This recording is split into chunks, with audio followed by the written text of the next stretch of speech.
One eternity later. Hi guys! Welcome back to my vlog.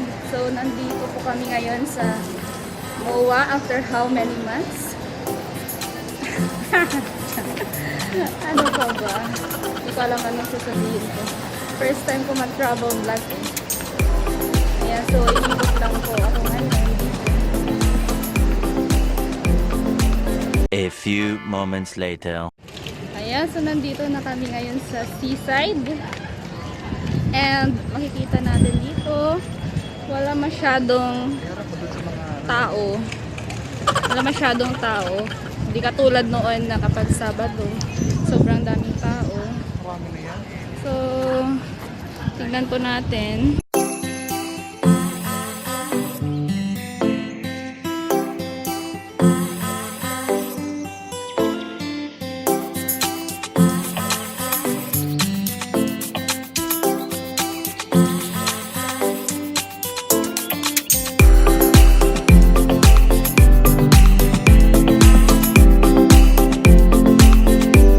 A few moments later.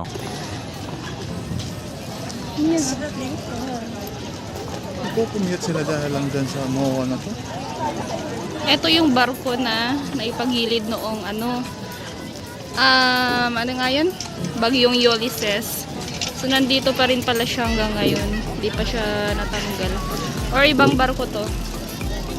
Ito yun, no? Hindi ko alam. Ayan, wala pang masyadong mga ano dito. Ang tawag dito, Christmas lights. Tatambay lang muna kami dito habang pinapalipas ang gabi.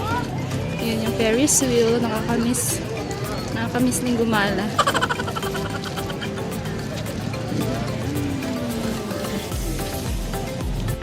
Gabi na kasi.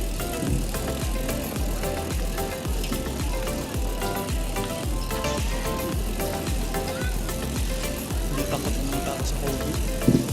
Kaya nga. Ayan po.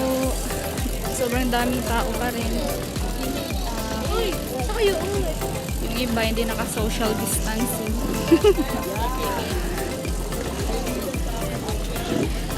At wala pang masyadong Christmas lights. Hindi katulad last year na nung mga ganitong date yata last year ay madami ng Christmas lights and Christmas decors. Ayan po, sobrang daming tao po dito pala pag gabi. And karamihan, di sila naka-social distancing. Parang nagre-report lang. So, awkward pala din mag-video. So, parang it's my first time to mag-video. Travel vlog. Charot. Starring ba kita? So, guess who? Guess who nyo po kung sino yung kasama ko. Charot.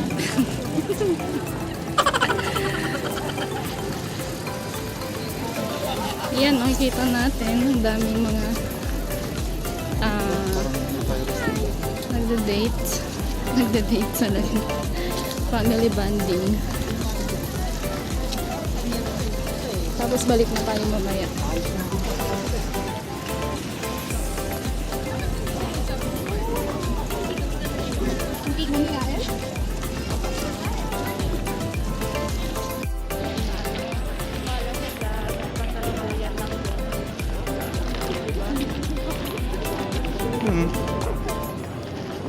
Parang yun na ano.